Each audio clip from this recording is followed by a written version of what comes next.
வணக்கம் நண்பர்களே, உங்கள் சிவம் அஸ்ட்ரோ ப்ரெடிக்ஷன். ரொம்ப நாளுக்கு அப்புறம் வீடியோ போடுறோம். கிட்டத்தட்ட ஒரு 2 மாதம் ஆகிடுச்சு. ஸோ வீடியோ போடுறோம். நம்ம இன்றைக்கி என்ன ப்ரெடிக்ட் பண்ண போகிறோம் அப்படின்னா, 22ஆம் தேதி, அதாவது நாளை நடக்கக்கூடிய இந்தியா வெர்சஸ் இங்கிலாந்து முதல் T20 மேட்ச் ப்ரெடிக்ட் பண்ணுறோம். மேட்ச் எங்கே நடக்குது அப்படின்னு பார்த்திங்கன்னா, கொல்கத்தா ஈடன் கார்டன் கிரவுண்டில் இரவு 7 மணிக்கு நடக்குது. என்ன நட்சத்திரம்னு பார்த்திங்கன்னா சுவாதி நட்சத்திரம். அதிபதி யாருன்னா ராகு. இந்தியாவை பொறுத்த வரைக்கும் சூரியகுமார் யாதவ் கேப்டனாகவும், இங்கிலாண்டை பொறுத்த வரைக்கும் ஜாஸ் பட்லர் அவர் கேப்டனாகவும் இருக்காங்க. ஒரு 15 பேர் கொண்ட ஸ்குவாடை அனௌன்ஸ் பண்ணியிருக்காங்க. இதில் பார்த்திங்கன்னா பிளேயிங் 11 அப்படின்னு சொல்லிட்டு நிறைய வெப்சைட்டில் கொடுத்துருக்காங்க. அதில் யார் யாருன்னு பார்த்திங்கன்னா, சஞ்சு சாம்சன் அவர் தான் விக்கெட் கீப்பர். அபிஷேக் சர்மா, திலக் வர்மா, சூரியகுமார் யாதவ், அக்சர் பட்டேல், ரிங்கு சிங், ஹர்திக் பாண்டியா, நிதிஷ்குமார் ரெட்டி, முகமது சமி, ஹர்ஷதீப் சிங், வருண் சக்கரவர்த்தி அப்படின்னு ஒரு பிளேயிங் 11 கொடுத்துருக்காங்க. அதே மாதிரி இங்கிலாண்டை பொறுத்த வரைக்கும் ஜாஸ் பட்லர் அவர் தான் கேப்டன் விசஸ் keeper. Ben Duckett, Harry Brook, Philip Salt, Liam Livingstone, Jacob Bethell, Jofra Archer, Jamie Overton,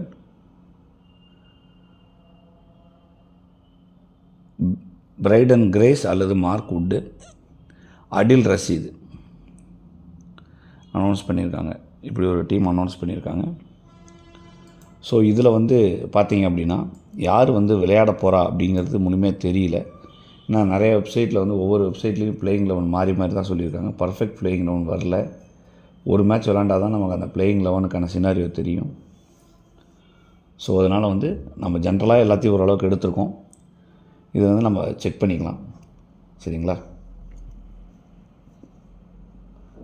first இந்தியாவை பொறுத்த வரைக்கும் யார் எப்படியெல்லாம் விளையாடுவா அப்படின்னு நான் ஜென்ரலாக ஒரு ப்ரெடிக்ட் பண்ணி வச்சுருக்கேன். ஸோ அதிலேருந்து நம்ம ஆல்மோஸ்ட் நம்ம எல்லாத்தையும் கொடுக்கலாம். அதில் எது பெஸ்ட்டாக வருதுன்னு பார்த்துட்டு யாரெல்லாம் பிளேயிங் 11ல் இருக்காங்களோ அவங்களாம் நீங்கள் யூஸ் பண்ணிக்கலாம். சரிங்களா? அந்த வகையில் சூரியகுமார் யாதவ் செகண்ட் பேட்டிங்காக இருந்தால் எடுத்துக்கலாம். ஃபஸ்ட்டு பேட்டிங் அந்தளவுக்கு சிறப்பாக இல்லை. வந்தோன்னே ஒரு 10 ரன் 15 ரன் அடிக்கிற மாதிரி தான் இருக்குது. அதுக்குள்ளே அவுட் ஆகிறதுக்கு வாய்ப்பு இருக்குது. சஞ்சு சாம்சனை பொறுத்த வரைக்கும் இன்றைக்கி ஃபஸ்ட்டு பேட்டிங்காக இருந்தால் ஆவரேஜாக தான் இருக்கும். செகண்ட் பேட்டிங் சுத்தமாக இருக்காது. ஏன்னா அவர் இந்த டைம் அவருக்கு சரியில்லை. நல்லா பார்த்துங்க, சஞ்சு சாம்சன் ஃபஸ்ட்டு பேட்டிங் ஆவரேஜாக தான் இருக்கும். செகண்ட் பேட்டிங்னால் போராக தான் பர்ஃபார்ம் பண்ணுவார். இன்கேஸ் அவருக்கு செகண்ட் பேட்டிங்கில் ஒரு கேட்ச் மிஸ் பண்ண வாய்ப்பு இருக்குது. முதல் 6 ஓவருக்குள்ளே அந்த 6 ஓவரில் அவரோட கேட்சை பிடிச்சிட்டாங்க அப்படின்னா அவர் நல்லா அவ்வளோதான் அவுட்டு. இல்லாட்டி பார்த்திங்கன்னா அதில் செகண்ட் இன்னிங்ஸில் ஒரு டீசெண்டான ரன் அடிக்க வாய்ப்பு இருக்குது. ஆனால் செகண்ட் இன்னிங்ஸை பொறுத்த வரைக்கும் அவர் பெருசாக ஒன்றும் கிடையாது. அந்த விக்கெட் விழுறது தான் வாய்ப்பு இருக்குது. அந்த கேட்சை மிஸ் பண்ணால் மட்டும்தான் அது ஒரு சாத்தியமே. அடுத்தது அபிஷேக் சர்மா செகண்ட் பேட்டிங்காக இருந்தால் எடுத்துக்கலாம். திலக் வர்மா ஃபஸ்ட்டு பேட்டிங்காக இருந்தால் நல்லா பர்ஃபார்ம் பண்ணுவார். Hardik Pandya first batting or bowling, ஏன்னா ஒரு ஆல்ரவுண்டர் கேட்டகரியில் வரதுனால ஃபஸ்ட்டு பேட்டிங்காக இருந்தாலும் நல்லா பர்ஃபார்ம் பண்ணுவார். ஃபஸ்ட்டு பவுலிங்காக இருந்தாலும் நல்லா பர்ஃபார்ம் பண்ணுவார். அடுத்தது பார்த்திங்கன்னா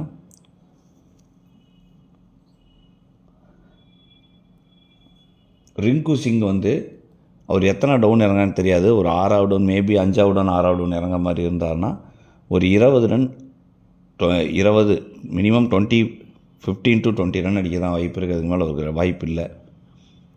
நிதிஷ்குமார் ரெட்டி அவர் allrounder category. First batting or bowling அப்படி வந்தால் மட்டும் எடுங்க. அக்சர் பட்டேல் ஃபஸ்ட்டு பவுலிங்காக தான் எடுத்துங்க. அவருக்கு பேட்டிங் ரொம்ப ரேரு.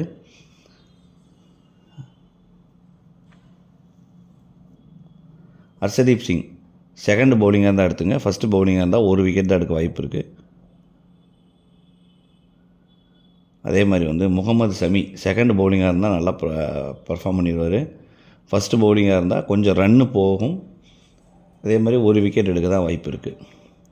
வருண் சக்கரவர்த்தி 2 இன்னிங்ஸாக இருந்தாலும் நாளைக்கு பிரமாதமாக பந்து போட்டுருவார். சரிங்களா? மறுபடியும் சொல்கிறேன், சூரியகுமார் யாதவ் செகண்ட் பேட்டிங்காக இருந்தால் எடுத்துக்கலாம். சஞ்சு சாம்சன் ஃபஸ்ட்டு பேட்டிங்காக இருந்தால் எடுத்துக்கலாம், கொஞ்சம் ஆவரேஜாக தான் இருக்கும் ஸ்கோரு. அபிஷேக் சர்மா செகண்ட் பேட்டிங்காக இருந்தால் எடுத்துக்கலாம். திலக் வர்மா ஃபஸ்ட்டு பேட்டிங்காக இருந்தால் எடுத்துக்கலாம். Hardik Pandya first batting R பவுலிங்காக இருந்தால் எடுத்துக்கலாம். Nitish Kumar Reddy first batting R பவுலிங்காக இருந்தால் எடுத்துக்கலாம். அக்சர் பட்டேல் ஃபஸ்ட்டு பவுலிங்காக இருந்தால் அவருக்கு ஒரு வாய்ப்பு கொடுங்க. அதே மாதிரி ஹர்ஷதீப் சிங் செகண்ட் பவுலிங்காக இருந்தால் எடுத்துக்கலாம். முகமது ஷமி செகண்ட் பவுலிங்காக இருந்தால் எடுத்துக்கலாம். ஃபஸ்ட்டு பவுலிங்காக இருந்தால் அவர் ரன்னு கொடுத்து மினிமம் 1 இல்லாட்டி 2 விக்கெட் எடுக்கிறதா வாய்ப்பு இருக்குது. பெருசாக பர்ஃபார்ம் பண்ணுறதுக்கு வாய்ப்பு கம்மி ஃபஸ்ட் இன்னிங்ஸை பொறுத்த வரைக்கும். ஆனால் ஒரு 2 விக்கெட் எடுக்க வாய்ப்பு இருக்குது. ஆனால் ரன்னு நிறையா போகும். வருண் சக்கரவர்த்தி 2 இன்னிங்ஸாக இருந்தாலும் எடுத்துக்கலாம். அடுத்தது இங்கிலாந்தை பொறுத்த வரைக்கும் ஹாரி ப்ரூக்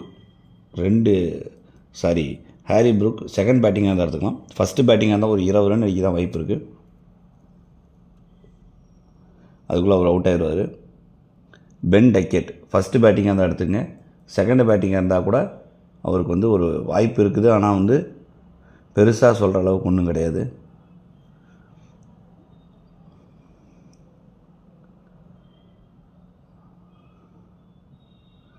லியாம் லிவிங்ஸ்டன் நாளைக்கு இருந்தாருன்னா செகண்ட் பேட்டிங் இருந்தால் அவர் கண்டிப்பாக எடுத்துக்கங்க. ஜாஸ் பட்லர் ஃபஸ்ட்டு பேட்டிங்காக இருந்தால் எடுத்துக்கலாம். செகண்ட் பேட்டிங் பெருசாக பர்ஃபார்ம் பண்ண வாய்ப்பு இல்லை. செகண்ட் பேட்டிங்காக இருந்தால் ஒரு மினிமம் ரன் அடிக்க தான் வாய்ப்பு இருக்குது. செகண்ட் பேட்டிங்காக இருந்தால் பெரிய ரன் வரதுக்கு வாய்ப்பு இல்லை. ஒரு மினிமம் ரன் அடிக்க தான் வாய்ப்பு இருக்குது. அதேமாதிரி ஃபுல் சால்ட்டாக இருந்தால் நாளைக்கு ஃபஸ்ட்டு பேட்டிங்காக இருந்தால் தாராளமாக எடுத்துக்கலாம். ஜோஃப்ரா ஆர்ச்சர் ஃபஸ்ட்டு பவுலிங்காக இருந்தால் எடுத்துக்கலாம். ஜெமி ஓவர்டன் 2 இன்னிங்ஸாக இருந்தாலும் எடுத்துக்கலாம். பி கிரேஸ் ஃபஸ்ட்டு பவுலிங்காக இருந்தால் எடுத்துக்கலாம். அதே மாதிரி நாளைக்கு ஷஃபிக் முகமது அவர் நாளைக்கு வர மாதிரி இருந்தால் செகண்ட் பவுலிங்காக இருந்தால் அவரை நீங்கள் நாளைக்கு எடுத்துக்கலாம், தாராளமாக எடுத்துக்கலாம். ஸோ நான் இதில் இங்கிலாண்டை பொறுத்த வரைக்கும் ஒரு 8 பேர் சொல்லியிருக்கேன். இந்தியாவை பொறுத்த வரைக்கும் 10 பேர் சொல்லியிருக்கேன். ஸோ 18 பேர் சொல்லியிருக்கேன். நான் மொத்தம் 15 பேர் 30 பேர்த்தில் நான் 18 பேர் தான் சொல்லியிருக்கேன். இதில் யார் பிளேயிங் 11 வருவா அப்படிங்கிறது தெரியல. ஸோ ஆல்மோஸ்ட் நான் சொன்ன பிளேயர்லேருந்து கண்டிப்பாக உங்களுக்கு அந்த 11 பேர் கொண்ட பிளேயர் கிடச்சிடுவாங்க. பேட்டிங் வைஸ் பார்க்கும்போது first batting second batting wise பார்க்கும்போது உங்களுக்கு அந்த 11 பேர் கிடைக்கும். ஸோ தெளிவாக ஒரு தடவை 2 தடவை வீடியோவை கேட்டுட்டு டீம் மேக் பண்ணுங்கள். அடுத்தது கேப்டன் ஆப்ஷன். நம்ம கேப்டன் ஆப்ஷன் கொடுக்குறோம். அதுக்கு மேலே நம்ம டெலிகிராமில் ரெகுலராக ப்ரெடிக்ஷன் கொடுத்துட்ருக்கோம். டெலிகிராமில் இணைஞ்சிக்கங்க. டெலிகிராம் லிங்க் டிஸ்கிரிப்ஷனில் இருக்குது. அதே மாதிரி கேப்டன் ஆப்ஷன் பார்த்திங்கன்னா இந்தியா ஃபஸ்ட்டு பேட்டிங்காக இருந்தால் திலக் வர்மாவுக்கு ஒரு கேப்டன் ஆப்ஷன் கொடுக்கலாங்க.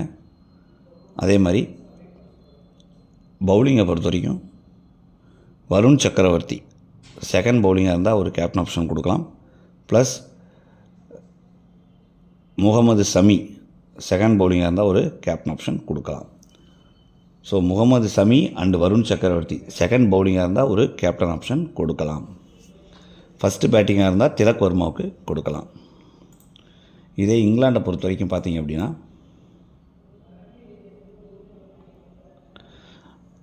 ஜாஸ் பட்லர் இங்கிலாந்து ஃபஸ்ட்டு பேட்டிங்காக இருந்தால் ஒரு கேப்டன் ஆப்ஷன் கொடுக்கலாம். நாளைக்கு ஜெமி ஓவர்டன் விளையாடுறார் அப்படின்னாருன்னா ஃபஸ்ட்டு பவுலிங் ஆர் பேட்டிங், ஏன்னா ஒரு ஆல்ரவுண்டர் கேட்டகரியில் வர்றதுனால ஒன்று அவர் ஃபஸ்ட்டு பவுலிங் போடணும், இல்லை ஃபஸ்ட்டு பேட்டிங் பண்ணுற மாதிரி இருந்தால் கண்டிப்பாக அவருக்கு ஒரு captain or vice captain option கொடுத்து ட்ரை பண்ணி பாருங்கள். நல்லா பர்ஃபார்ம் பண்ணுறதுக்கு வாய்ப்பு இருக்குது. பவுலிங்காக இருந்தாங்கன்னா கண்டிப்பாக ஒரு 2 விக்கெட் 2 to 3 விக்கெட் எடுக்க வாய்ப்பு இருக்குது. அதே மாதிரி செகண்ட் இன்னிங்ஸ் வந்தாலும் ஒரு 20 to 30 ரன் அடிக்கவும் வாய்ப்பு இருக்குது. இதே ஃபஸ்ட்டு இதில் பேட்டிங்காக இருந்தால் ஒரு மினிமம் ஒரு 35 to 40 ரன் அடிக்க வாய்ப்பு இருக்குது. செகண்ட் பவுலிங்காக இருந்தால் ஒரு 2 விக்கெட் எடுக்கவும் வாய்ப்பு இருக்குது. அதே மாதிரி பிரேடன் கிரேஸ் இங்கிலாந்து வந்து ஃபஸ்ட்டு பவுலிங்காக இருந்தால் அவருக்கு ஒரு captain or vice captain option கொடுக்கலாம். நான் மறுபடியும் சொல்கிறேன், திலக் வர்மா, இந்தியாவை பொறுத்த வரைக்கும் திலக் வர்மா ஃபஸ்ட்டு பேட்டிங்காக இருந்தால் கேப்டன் ஆப்ஷன் கொடுக்கலாம். அதே மாதிரி முகமது ஷமி அண்ட் வருண் சக்கரவர்த்தி செகண்ட் பவுலிங்காக இருந்தால் ஒரு கேப்டன் ஆப்ஷன் கொடுக்கலாம். இங்கிலாண்டை பொறுத்த வரைக்கும் ஜாஸ் பட்லர் ஃபஸ்ட்டு பேட்டிங்காக இருந்தால் ஒரு கேப்டன் ஆப்ஷன் கொடுக்கலாம். Jamie Overton first bat or bowl first இன்னிங்ஸாக இருந்தால் அவருக்கு ஒரு கேப்டன் ஆப்ஷன் கொடுக்கலாம். பிரேடன் கிரேஸ் ஃபஸ்ட்டு பவுலிங் போட்டாங்கன்னா ஒரு கேப்டன் ஆப்ஷன் கொடுக்கலாம். ஸோ இதுதான் வந்து இன்றைக்கான ப்ரெடிக்ஷன். நம்ம இந்த பர்ஃபெக்டான பிளேயிங் 11 கிடைக்கல. ஸோ நான் மொத்தமாக தான் எடுத்து கொடுத்துருக்கேன். இதை வச்சு நீங்கள் வந்து பயன்பெறுங்க. முதல் மேட்ச் முடிஞ்சதுக்கப்புறம் தான் வந்து யார் ப்ராம்ப்டாக விளாடுவா அப்படின்னு தெரியும். அதில் வந்து 1-2 பேர் மட்டும் தான் மாற்றுவாங்க. ஆல்மோஸ்ட் மற்றதெல்லாம் கவர் பண்ணிடலாம். ஓகேங்களா? இது மேட்சோட ஃப்ளோ எப்படி இருக்கும் பார்த்திங்கன்னா, ஃபஸ்ட் டைம் சொல்கிறேன் கேட்டுக்குங்க. மேட்சோட ஃப்ளோ பார்த்திங்கன்னா, இன்கேஸ் இந்தியா வந்து ஃபஸ்ட்டு பேட்டிங் பண்ணுது அப்படின்னா ரன்னு நல்லா வந்துடும். இந்தியா வந்து ஃபஸ்ட்டு பேட்டிங் பண்ணுது அப்படின்னா சீரான இடைவேளையில் விக்கெட்டும் விழும். பட் பார்த்திங்கன்னா சீரான இடைவேளையில் விக்கெட்டு விழுந்துக்கிட்டு தான் இருக்கும். அதே மாதிரி ரன்ஸும் வந்து வந்துக்கிட்டு தான் இருக்கும். எஸ்பெஷலி திலக் வர்மா, ஹர்திக் பாண்டியா, நிதிஷ்குமார் ரெட்டி இவங்கெல்லாம் ஒரு நல்ல ஒரு பர்ஃபார்ம் பண்ண வாய்ப்பு இருக்குது. சஞ்சு சாம்சன் கூட ஒரு ஆவரேஜ் ரன் அடிக்க வாய்ப்பு இருக்குது. ஒரு ஆவரேஜான ரன் அடிக்க வாய்ப்பு இருக்குது. ஸோ எப்படி இருந்தாலும் வந்து இவங்க சைட்லேருந்து நியர்பை ரன்ஸ் ஒரு 150, 160 to 150 to 170 வர வரைக்கும் வாய்ப்பு இருக்குது.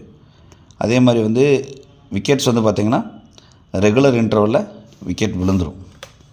ஃபஸ்ட் இன்னிங்ஸ் ஃபுல்லாக ஒரு இலக்கணமாகவும், செகண்ட் இன்னிங்ஸில் வந்து கண்ணியில் வந்து ஒரு 17 ஓவரும், சிம்மத்தில் மீதி ஓடும் ஒரு 3 ஓவர் நடக்கும். இதுதான் வந்து ஃப்ளோ. அதே மாதிரி வந்து இங்கிலாண்டை ஃபஸ்ட்டு பேட்டிங் பிடிக்கிறாங்க, இங்கிலாண்டை வந்து செகண்ட் பேட்டிங் பண்ணுறாங்க அப்படின்னா